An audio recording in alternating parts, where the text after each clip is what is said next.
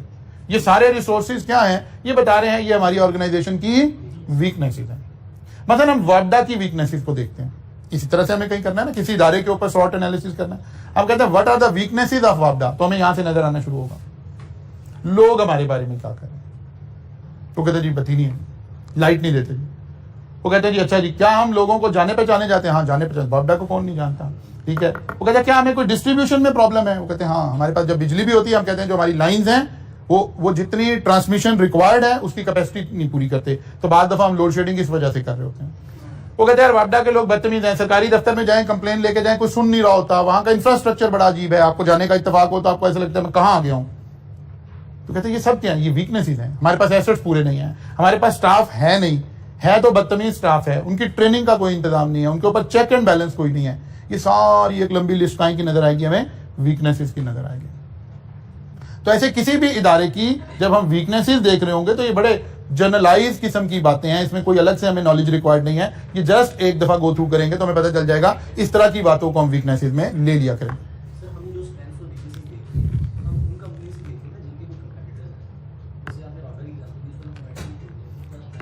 नहीं, जरूरी नहीं है कि कंपैरिजन में ही कोई चीज हो ना, कुछ स्टैंडर्ड तो हमारे बने हुए होंगे ना।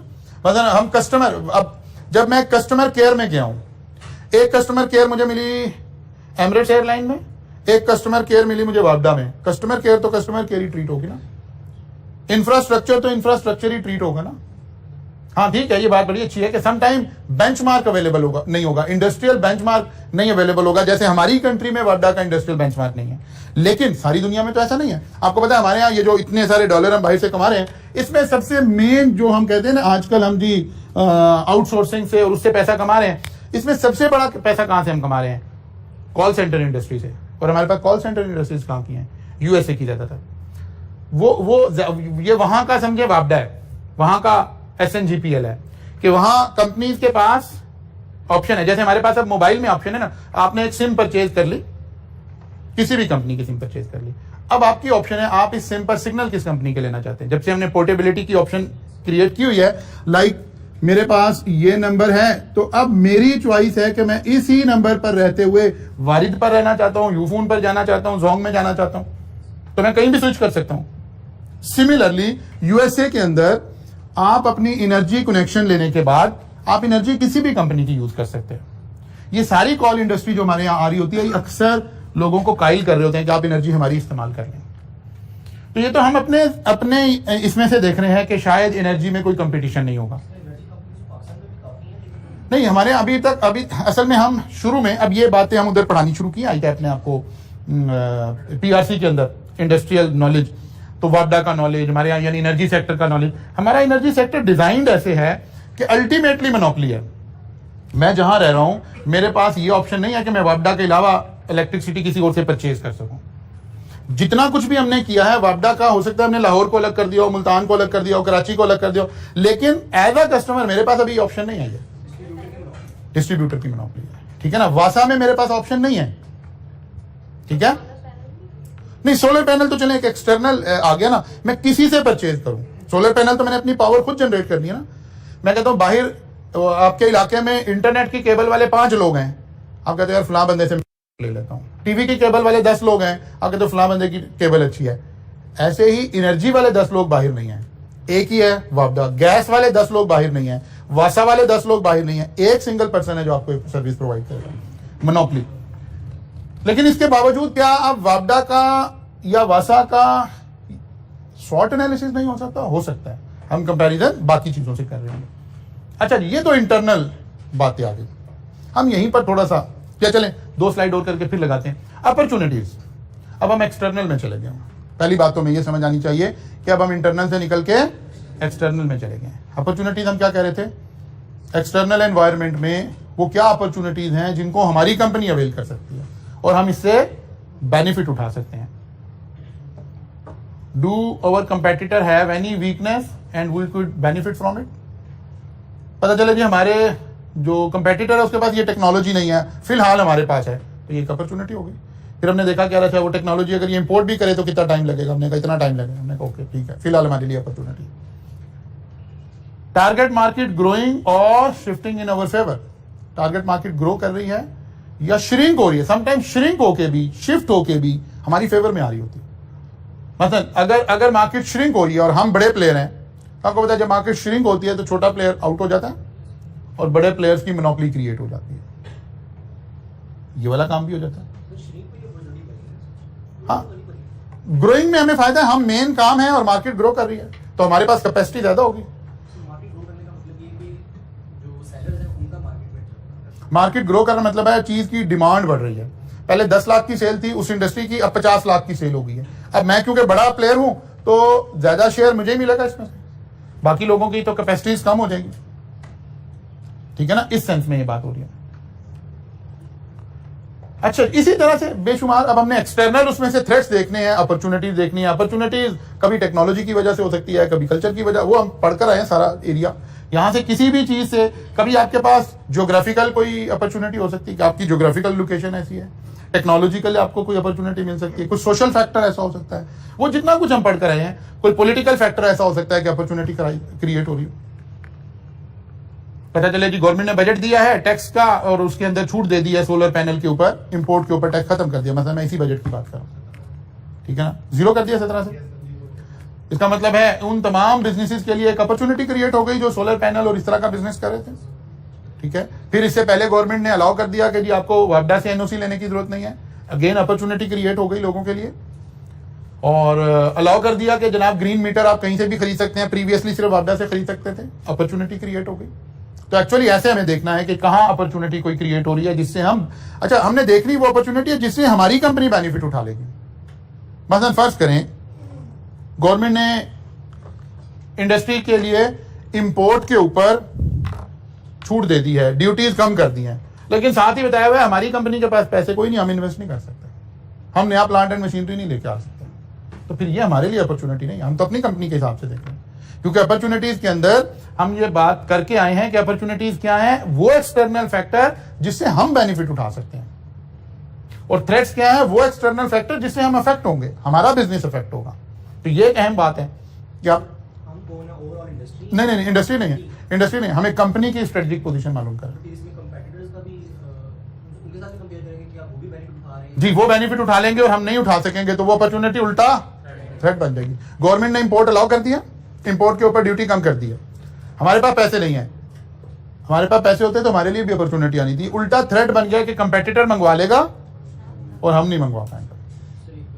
जी, गवर्नमेंट ने इंफ्रास्ट्रक्चर ऐसा कर दिया तो इससे हमारी जो इंडस्ट्री है उसको ओवरऑल जो है ना वो बेनिफिट होगा। तो उसमें हमारी अपॉर्चुनिटी है या कुछ भी ना सके? नहीं, हमारी अपॉर्चुनिटी है, अगर हम बड़े प्लेयर हैं तो हमारे लिए भी अपॉर्चुनिटी है, बाकियों के लिए भी अपॉर्चुनिटी है, लेकिन हमारे लिए भी अपॉर्चुनिटी है, हम उसे अपॉर्चुनिटीज में लिखेंगे। गवर्नमेंट ने कोई इंफ्रास्ट्रक्चर बेहतर कर दिया है, कोई टैक्सेशन पॉलिसी है, जैसे टैक्स में कोई पॉलिसी चेंज हुई तो हमारे लिए अपॉर्चुनिटी आ गई।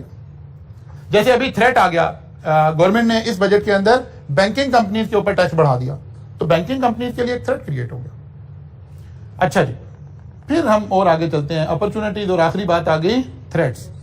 क्या थ्रेट्स हैं? थ्रेट्स हमने कैलकुलेट करने सीखे हैं, पोर्टर ने भी सिखाए हैं। ये कोई पॉलिटिकल फैक्टर भी हो सकता है, कोई गवर्नमेंट की पॉलिसी भी हो सकती है, कोई इकोनॉमिक कंडीशन भी हमारे लिए थ्रेट हो सकती है कि भाई यहाँ तो जीडीपी कम हो गया है, पर कैपिटा इनकम कम हो गया है, ये हमारे लिए थ्रेट बन गया है। हमारे लिए हमारा बिजनेस बड़ा ज्यादा डिपेंडेंट था फ्यूल प्राइसेस के ऊपर और फ्यूल प्राइसेस हाई होती जा रही हैं, हमारे लिए थ्रेट बनता जा रहा है। हम कोई भी वो सारा जो कुछ पढ़कर आए हैं उन सारी बातों को यहाँ इनकॉर्पोरेट करेंगे। एक्चुअली सोचना कैसे, हम ऐसे शुरू करते हैं, कोई एक नाम लिखते हैं और उसके ऊपर उसकी स्ट्रेंथ एंड वीकनेसेस को सोचते हैं कि किस तरह से किया जा सकता है। जी जब हम ये स्पॉट एनालिसिस कर रहे हैं जी, तो हमने लॉन्ग टर्म में सोचना है या शॉर्ट टर्म में सोचना दोनों तरह सोचना है। है? शॉर्ट टर्म में सोचें तो एक चीज से बेनिफिट हो सकता है, लेकिन लॉन्ग टर्म में उसे हाँ, दोनों बातें लिखेंगे कि शॉर्ट टर्म में ये अपॉर्चुनिटी है, लेकिन लॉन्ग टर्म में यही बात थ्रेट में कन्वर्ट हो जाएगी। दोनों बातों का डिस्कस करेंगे। मसलन हम आई कैप का शॉर्ट एनालिसिस करते हैं, ठीक है। हम देखते हैं कि यार आई कैप के पास स्ट्रेंथ्स क्या हो सकती हैं एज एन इंस्टीट्यूशन, और दूसरा क्या हो सकता है, वीकनेसेस क्या हो सकती हैं, तीसरा क्या हो सकता है, अपॉर्चुनिटीज क्या हो सकती हैं, और चौथा क्या हो सकता है, थ्रेट्स क्या हो सकते हैं। नाउ जी, what are the strengths of ICAP? Number 1, monopoly, legal monopoly, ठीक है। और जी, ब्रांड मोनोपोली, ब्रांड अवेयरनेस है, ब्रांड की मोनोपोली है, बिल्कुल लिखा जा सकता है। और जी, यूनिक सर्विस, और कंपेटिटर कोई नहीं है, ऑडिट राइट्स किसी के पास हैं, ठीक है ना। इस तरह की 4-5 बातें हमें पता चल जाएंगी कि यार ये हमारे पास क्या आ रहे हैं, स्ट्रेंथ्स आ रही हैं। यूनिक है ना, यूनिक इस सेंस में है कि जो सर्विसेज चार्टर्ड अकाउंटेंट प्रोवाइड कर सकता है वो कोई और लीगली प्रोवाइड नहीं कर सकता, audit services in that sense unique services. अच्छा जी, वीकनेसेस क्या है? इसको लीगल डिपार्टमेंट से ना रूल करवाना पड़ता है। वीकनेसेस और कोई वीकनेस? हाँ बिल्कुल ठीक है। ये हम इसके जो मेंबर्स हैं वो ज्यादा ग्रूम नहीं है, इंस्टीट्यूट जो है वो अपने मेंबर्स की ग्रूमिंग के ऊपर काम नहीं कर रहा। ओके, ये सारी जो अपॉर्चुनिटीज हैं ये लिमिटेड टू, जो लीगल शेल्टर है वो लिमिटेड टू पाकिस्तान है, ठीक है। और अच्छा नहीं नहीं नहीं, ये गलत हो गया। हमने इंटरनल रहकर देखनी है वीकनेसेस, हमने अपनी इंटरनली देखनी है, इंटरनली वीकनेसेस देखनी है।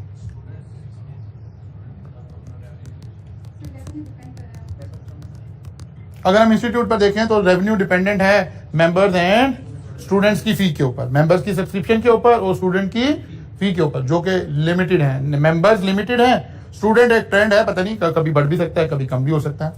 अच्छा जी, और क्या वीकनेसेस हैं?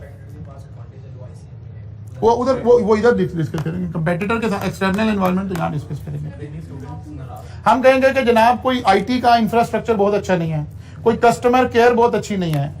वीकनेसेस, हमें कोई पॉलिसी है, कोई पॉलिसी आती है उसकी कोई क्लैरिटी रिक्वायर्ड है तो कोई इमीडिएट हमारे पास ऐसा प्लेटफॉर्म नहीं है, कस्टमर केयर अच्छी नहीं है, आईटी के अंदर बहुत ज्यादा लीड नहीं कर रहा इंस्टीट्यूट, ये इसकी वीकनेसेस है, इंटरनली वीकनेस है, इंटरनली वीकनेस है। हाँ इंडक्शन का लिख सकते हैं कि जनाब बच्चों को जो है वो इंडक्शन नहीं मिल रही, लेकिन ये इंटरनल है कि एक्सटर्नल? रेगुलेट नहीं कर रहा। हाँ, इंडक्शन के प्रोसेस को आईकैप को लीड करना चाहिए जो कि इसको लीड नहीं कर रहा, ये एक वीकनेस हो सकती है।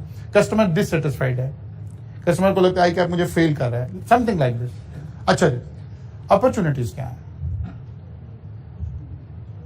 एक्सटर्नल मार्केट, एक्सटर्नल मार्केट से अपॉर्चुनिटीज क्या है? मेडिकल की तालीम कितनी महंगी है और सीए की तालीम सस्ती है, दिस इज एन अपॉर्चुनिटी। क्या आप उन बच्चों को गाइड कर सकते हैं, उन बच्चों को फ्लोट कर सकते हैं ये आइडिया कि आप 1 करोड़ रुपया लगाकर जब डॉक्टर बनकर निकलते हैं फिर उसके बाद आप माल रोड पर खड़े होकर एहतजाज कर रहे होते हैं कि हमें नौकरी दे दें। Yes, this is an opportunity कि एक्सटर्नल मार्केट में बाकी क्वालिफिकेशन में जो रिक्वायरमेंट है पैसे की, मेरिट की, वो यहाँ रिक्वायरमेंट नहीं है, ये एक अपॉर्चुनिटी हो सकती है। अच्छा, जरूरी नहीं हमें कोई 50 अपॉर्चुनिटीज नजर आ रही हो, हमें कोई 2 भी नजर आ गई तो एग्जाम में हमारा काम पूरा हो गया। और क्या अपॉर्चुनिटी है? अनएम्प्लॉयमेंट जीरो, आईकैप क्लेम करता है कि जीरो अनएम्प्लॉयमेंट है। और लीगल राइट्स हैं, हाँ वो इंटरनली भी उसको कह सकते हैं, एक्सटर्नली भी ऑडिट राइट्स कह सकते हैं। चलिए हम यहाँ ले आए फर्स्ट किया। और कोई सोचें, और कोई अपॉर्चुनिटी? लो कॉस्ट, ठीक है, कॉस्ट ज्यादा कोई नहीं है। क्लोज कंपेटिटर ना होना, बिल्कुल ठीक है कि कोई क्लोज कंपेटिटर नहीं है, बिल्कुल क्लोज नहीं है, ठीक है। थ्रेट्स क्या है? Foreign qualification, ACCA, ICAEW, locally, अब उसका नाम क्या हो गया? वो ICMA का नाम तो चेंज हो गया ना, क्या कहते हैं, CMA पाकिस्तान। ये क्या है? ये थ्रेट्स हैं कि अगर ACCA जो कि काम करता रहता है, अब आपने नहीं डर जाना इससे, हमने होने नहीं देना कभी भी काम, ठीक है ना। ये इदारा भी काम करता रहता है, ये इदारा भी सारी जिंदगी हो गई काम करता रहता है। क्या कि जी ऑडिट राइट इनके ही क्यों मिले हुए हैं, खाली ये क्यों ऑडिट करेंगे, हम क्यों नहीं करेंगे, ठीक है ना। तो ACCA की बड़ी कोशिश थी कि वो कहीं ऑडिट राइट्स पाकिस्तान में ले ले, और वो फिर जब लड़ाई शुरू हुई तो फिर क्या हुआ, फिर हमने कहा अच्छा तुम्हारी ऐसी की तैसी। फिर वो ACCA का जो बेचारे को स्टूडेंट मिल रहा था पाकिस्तान में, वो भी मिलना बंद हो गया। जाहिर है हमारी मोनोपोली थी हमारे इदारे की, हमने एक प्रॉपर एक स्ट्रेटजी बनाई कि तुम्हारी ऐसी की तैसी, वरना ये क्लासेस तो खाली थी। CA में तो उन दिनों में कोई भी नहीं आता था, जैसे बिल्कुल अदर वे राउंड था 2010 में। CA में कोई बच्चा नहीं था, CA के टीचर पढ़ाना भी नहीं चाहते थे CA। ACCA में ज्यादा पैसा था, ACCA में ज्यादा स्टूडेंट थे, तो सब लोग उसी को पढ़ा रहे थे। CA कैसे बाई प्रोडक्ट के तौर पे चल रही होती थी। लेकिन ACCA ने उस वक्त जब ये सारा नंबर हमारा कैप्चर कर लिया, फिर उसने कोशिश की कि यार मैं ऑडिट राइट्स की तरफ जाऊं, इधर जाऊं। फिर इंस्टीट्यूट को ख्याल आया कि ये क्या हो रहा है। फिर इंस्टीट्यूट ने 2-3 मेजर्स लिए। सबसे पहले उसने पाबंदी लगाई कि जो हम तो जाहिर है आईकैप के मेंबर है, हम तो आईकैप की रेगुलेशन को फॉलो करेंगे, अपने पेरेंट इदारे को पहले फॉलो करेंगे। उन्होंने हमें इंटरनली एक सर्कुलर जारी कर दिया कि आपने किसी ACCA के बच्चे को आर्टिकलशिप नहीं देनी, आ जाओ। ठीक है ना। फिर 2 साल लगे, 2 साल के अंदर ACCA बिल्कुल वहां चला गया जहां आ जाए। ACCA में बच्चा ना होने के बराबर है, सारा बच्चा इस वक्त CA में चला गया, ठीक है ना। लेकिन ये थ्रेट मौजूद है, ये थ्रेट CM में पाकिस्तान की तरफ से भी आता रहता है कि हमें राइट्स दिए जाएं, हमें राइट्स दिए जाएं, ठीक है ना। एक बात हो गई। और क्या हो सकता है, और थ्रेट हमें क्या है, और हमें जो अकाउंटिंग की क्वालिफिकेशन है, अकाउंटिंग एंड फाइनेंस की, लम्स की, IBA कराची की, जो गुड यूनिवर्सिटीज हैं, उनकी जो अकाउंटिंग एंड फाइनेंस की क्वालिफिकेशंस हैं, वो भी सम टाइम हमें हिट कर रही हैं। एक्चुअली चार्टर्ड अकाउंटेंट के 4, 5, 6 रोल थे, उन रोल में से कुछ रोल में तो हमें अफेक्ट कर दिया बाकी क्वालिफिकेशन है।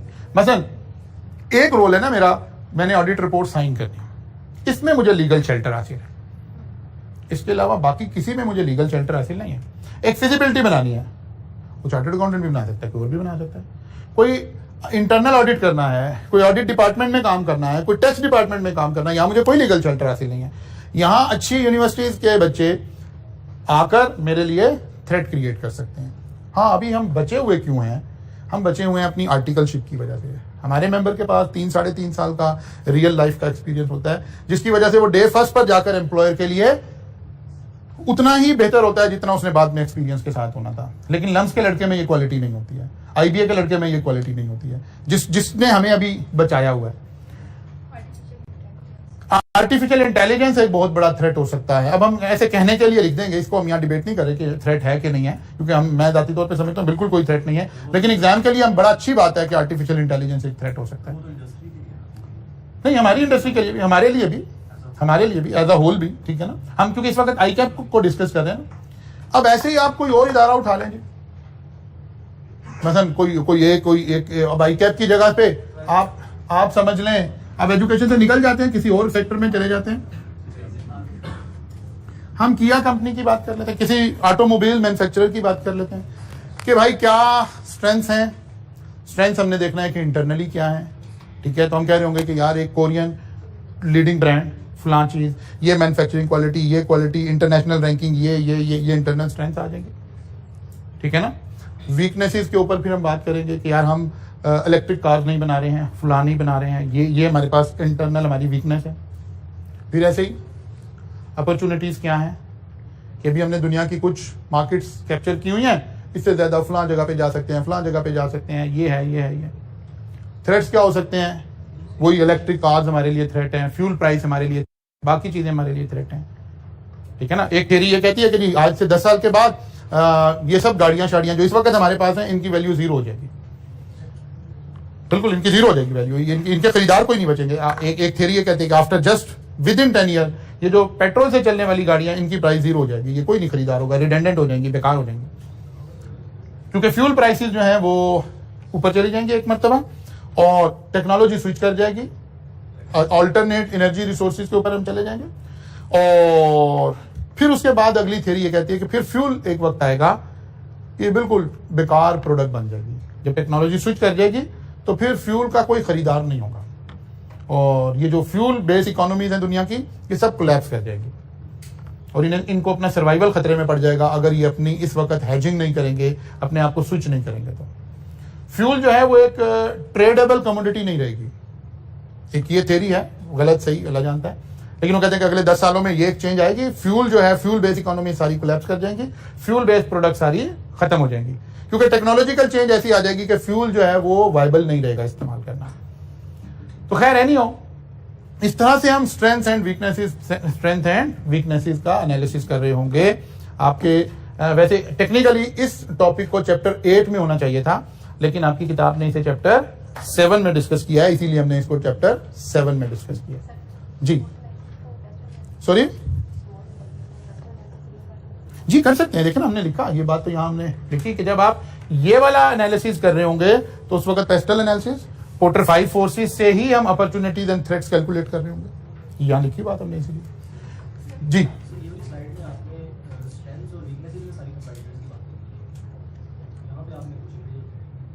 नहीं, यहाँ हमने देखा है कि हमारी वो स्ट्रेंथ्स कौन सी हैं जो हमें कंपेटिटर से बेहतर बना रही हैं। तो ऐसे ही किया हमने, यहाँ पर हमने कहा जनाब हमारे पास लीगल राइट्स हैं जो कंपेटिटर के पास नहीं है, स्ट्रेंथ तो कहते हैं उसके ना कि जो मेरे पास है वो साथ वाले के पास नहीं है। स्ट्रेंथ तो एक बात ही रिलेटिव टर्म में हो रही है, वीकनेस भी बात रिलेटिव टर्म में हो रही है कि वो कौन सी चीज है जो कंपेटिटर के पास है और मेरे पास नहीं है। देखना तो ऐसे ही। लेकिन इन दोनों सूरतों में हम देख क्या रहे हैं, कंपनी के इंटरनल का मतलब है जिसका डिसीजन मैं ले सकता हूं। मतलब मेरे पास एक अच्छी मशीन नहीं है, लेटेस्ट टेक्नोलॉजी नहीं है, ये मेरी वीकनेस है इंटरनल। बिकॉज मैं आज डिसीजन लूं बोर्ड में बैठ के और वो मशीन खरीद लूं तो ये वीकनेस दूर हो सकती है। लेकिन ये वाली बातें मेरे डिसीजन लेने से चेंज नहीं हो सकती, बल्कि ये एक्सटर्नल मार्केट के फैक्टर है। ऐसे समझें पहले इस बात को, ये एक्सटर्नल फैक्टर है, एक्सटर्नल मार्केट के फैक्टर है, ये मेरे डिसीजन लेने से ठीक नहीं हो सकते। उधर का डिसीजन तो मैं लूं, इंटरनल एक वीकनेस है, हम अभी डिसीजन लें, वीकनेस रिमूव हो जाए। मतलब लाइट चली गई जी, हमारा यूपीएस नहीं होने की वजह से बंद हो गया, अब ये एक वीकनेस है, तो आज शाम को यूपीएस लगवा लें तो इंटरनल वीकनेस है तो रिमूव हो गई। लेकिन मार्केट में कोई चीज एक वीकनेस है, लाइट जाती है, अब ये एक्सटर्नल फैक्टर भी है। लाइट के जाने का इंपैक्ट क्लास में ये एक इंटरनल इशू है। वापडा लाइट प्रोवाइड नहीं करता, ये एक एक्सटर्नल थ्रेट है कि यार आप अगर एक कॉलेज की वो कर रहे होंगे, आप कहेंगे एक्सटर्नल थ्रेट क्या है, वो कहते हैं भाई यहाँ 12-12 घंटे जो है लाइट चली जाती है, तो 20-25 हज़ार रुपए का एक दिन का डीजल की कॉस्ट आपकी आ जाती है। तो कहते हैं हाँ यार ये थ्रेट तो है, अगर लाइट ऐसे जाएगी लेकिन क्लासेस तो आपको कंडक्ट करनी पड़ेगी। अब ये वाला थ्रेट हमारे इंटरनल डिसीजन से रिमूव नहीं होता, लेकिन यूपीएस का बंद हो जाना हमारी वीकनेस है कि इसको हम रिमूव कर सकते हैं। वो एक ही चीज से जुड़ी हुई, एक चीज इंटरनल है और दूसरी एक्सटर्नल है। ऐसे समझना है हमेशा कि क्या हमारा डिसीजन इस थ्रेट को रिमूव कर सकता है, नहीं तो एक्सटर्नल है। हमारा डिसीजन इसको चेंज कर सकता है, यस, तो फिर ये इंटरनल है। क्या है स्ट्रेंथ है और क्या है वीकनेस है। जी हमारे कंपेटिटर और हमारे दोनों के लिए ही वो अपॉर्चुनिटी है, तभी हम उसको अपनी अपॉर्चुनिटी कंसीडर करेंगे। हाँ, हम एग्जाम में करेंगे, लेकिन इन रियल लाइफ नहीं है, क्योंकि वो आप उधर कॉस्ट अकाउंटिंग में पढ़कर आते हैं ना कि anything which is common between two alternative, वो तो फिर इररिलेवेंट हो जाती है। अगर मतलब टैक्स रेट कम हो गया तो हमारे लिए भी कम हो गया, कंपेटिटर के लिए भी कम हो गया। लेकिन एग्जाम में हम ऐसे नहीं कर रहे होंगे, क्योंकि एग्जाम में डाटा इतना नहीं है। हमें इनमें से ये 4 पॉइंट हैं, मैक्सिमम एग्जामिनर 2-2 देगा तो 8 पॉइंट होंगे ना, हमें उसी को कहीं ना कहीं एडजस्ट करना पड़ेगा, तो एग्जाम में हम उसे लिख कर आएंगे। जी याद नहीं करना, ये लिस्ट आपको आइडिया दे रही है कि किस तरह की बातें स्ट्रेंथ होती हैं, ठीक है ना। ये लिस्ट आइडिया दे रही है कि यार स्ट्रेंथ में किस तरह की बातें देखते हैं, इंटरनली देखते हैं तो किस तरह की बातें देखते हैं, वीकनेस में जर्नली किस तरह की बातें देखते हैं, ठीक है ना। ये याद नहीं करनी है, बल्कि एक्चुअली ये जितने क्वेश्चंस हैं, जब या तो थ्योरेटिकली आ रहे हो फिर तो हमें लिखना पड़ रहा होता है, जब ये न्यूमेरिकली आता है तो जब वो डाटा शेयर करता है ना तो हमें खुद ही पता चलना शुरू हो जाता है। वो कहता है जी कस्टमर कंप्लेन रेट पिछली दफा 5% था, अब 8% हो गया, तो बस पता चल गया वीकनेस आ रही है। वो कहता है जी कस्टमर सेटिस्फैक्शन इंडेक्स पहले 1.5 था, अब 2 हो गया है और बढ़ना बेहतरी को शो करता है, तो स्ट्रेंथ नजर आ गई। वो जैसे ही बोलेगा लफ्ज हमें खुद ही पता चलना शुरू हो जाएगा। वो कहता है पहले ऑर्डर हम 5 दिनों में डिलीवर कर दिया करते थे, आजकल 3 दिनों में कर देते हैं। बिजनेस प्रोसेस बेहतर हो गया, स्ट्रेंथ की तरफ शो कर रहा है। वो कह रहा है पहले हम डिलीवरी के लिए एक्सटर्नल रिसोर्स यूज करते थे, अब हमने डिलीवरी वैन ऑन कर ली है, तो फौरन हमें लिंक पता चल जाएगा। यानी जब हमने ये पढ़ी हुई होंगी और क्वेश्चन में कोई डाटा आएगा तो वो फौरन से लिंक अप होना शुरू हो जाएगा। कल मुलाकात होगी इंशाल्लाह, यहां से आगे चलेंगे।